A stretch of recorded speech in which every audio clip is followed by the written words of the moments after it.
E aí, bora conversar sobre um assunto que é tipo um superpoder secreto no desenvolvimento das crianças. É a psicomotricidade. Pensa nela como uma chave escondida que conecta o corpo e a mente, e que abre as portas para o aprendizado de um jeito incrível. É uma pergunta que muita gente se faz, né? É super comum a gente ver crianças que, olha, ralam para fazer tarefas que parecem simples. Essa dificuldade é um quebra-cabeça que aparece bastante para pais e educadores. Então vamos mergulhar fundo para entender o que está por trás desse quebra-cabeça. E um spoiler: na maioria das vezes, o problema não é falta de esforço ou de atenção da criança, viu? Uma letra que não dá para ler, aquela dificuldade de segurar o lápis do jeito certo ou uma bagunça geral no papel, tudo isso, na verdade, são sintomas. São pistas que mostram que a comunicação entre o cérebro e os músculos, ou seja, o sistema psicomotor, talvez ainda não esteja 100% afinado. Ok, então se o problema está nessa conexão, qual é a solução? Bom, a resposta está em entender um conceito que é a base de tudo isso. De um jeito bem simples, a psicomotricidade é a ponte entre o que a gente pensa e o que a gente faz. Ela estuda exatamente como nossas intenções e até nossos sentimentos viram ações coordenadas no mundo real. E olha, vale a pena pensar nisso. Nada é tão simples quanto parece. Para uma criança escrever uma única letrinha, o cérebro tem que planejar o movimento, controlar a força dos dedos, coordenar a mão com os olhos. É como se fosse um maestro regendo uma orquestra neurológica inteira. É muita coisa acontecendo. Para conseguir fazer movimentos complexos como escrever, a criança precisa, primeiro, dominar algumas habilidades mais básicas. São como os alicerces, sabe?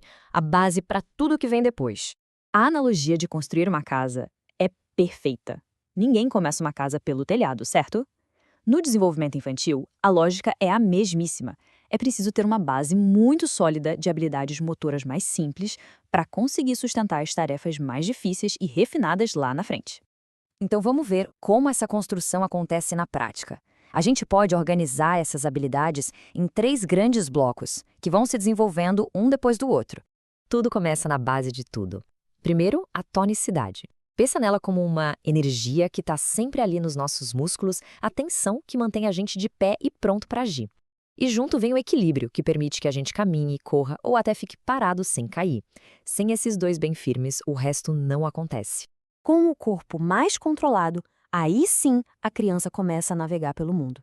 Ela começa a desenvolver a lateralidade, ou seja, aprende o que é esquerda e direita. Cria o esquema corporal, que é tipo um mapa mental de onde está cada parte do corpo dela. E, claro, desenvolve a noção de espaço e tempo. Isso é fundamental para, por exemplo, aprender a ler, seguindo a linha da esquerda para a direita. E finalmente chegamos no telhado da nossa casa. A ação precisa, que os especialistas chamam de práxia. É aqui que todas as outras habilidades se juntam para cumprir tarefas. A coordenação motora grossa cuida dos movimentos grandes, como correr e pular. E a fina? Essa é a artista dos detalhes, responsável pela delicadeza de escrever, desenhar, abotoar uma camisa. Certo, mas como a gente ajuda a construir essa casa de habilidades?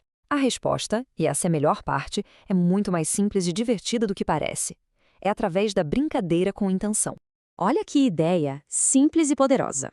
Pega 2 bacias, uma com água, outra vazia. O simples ato de absorver a água com uma esponja e espremer na outra bacia é um exercício fantástico para fortalecer justamente os músculos que a criança vai precisar para escrever. Esse aqui é outro clássico que funciona muito. O movimento de pinça, de usar o polegar e o indicador para pegar um grãozinho de feijão ou de bico, é exatamente o mesmo movimento para segurar o lápis com firmeza e precisão. Agora, para juntar tudo numa brincadeira só, montar um circuito em casa. Andar em cima de almofadas, rastejar por baixo da mesa. Isso trabalha o equilíbrio, que é a do bloco 1, a noção de espaço, do bloco 2, e a coordenação motora grossa, do bloco 3, tudo ao mesmo tempo e de um jeito super divertido. E claro, não dá pra gente esquecer o valor dos brinquedos mais tradicionais. Encaixar peças de quebra-cabeça, empilhar bloquinhos, são exercícios incríveis para coordenação olho-mão e para destreza. São verdadeiras academias de psicomotricidade. Então, o ponto crucial aqui é o seguinte: essas atividades não são só um passatempo. O brincar é o trabalho da criança. É brincando que ela constrói as fundações neurológicas para todo o aprendizado que vai vir pela frente. Mas, a história não para por aí. A psicomotricidade vai muito mais fundo. Não é só sobre a mecânica de se mover. É também sobre como a gente usa o nosso corpo para expressar emoções e para se conectar com as outras pessoas. É bem legal entender essa diferença. A psicomotricidade funcional, digamos, trabalha a ferramenta, garantindo que o corpo consiga fazer as tarefas. Já a psicomotricidade relacional olha para o artista, para como a gente usa essa ferramenta para se expressar. E essa ideia leva a gente para uma reflexão muito importante. Às vezes, a falta de movimento, uma criança muito parada, pode ser um sinal. A psicomotricidade relacional ensina a gente a olhar o corpo como um jeito de expressar emoções. Uma criança que não se move, que não se expressa, pode estar guardando medos ou ansiedade.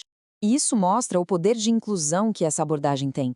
Para crianças no espectro autista, por exemplo, as atividades psicomotoras em grupos são uma forma fantástica de trabalhar a interação social, comunicação e as habilidades motoras. Tudo isso num ambiente seguro e, o mais importante, lúdico.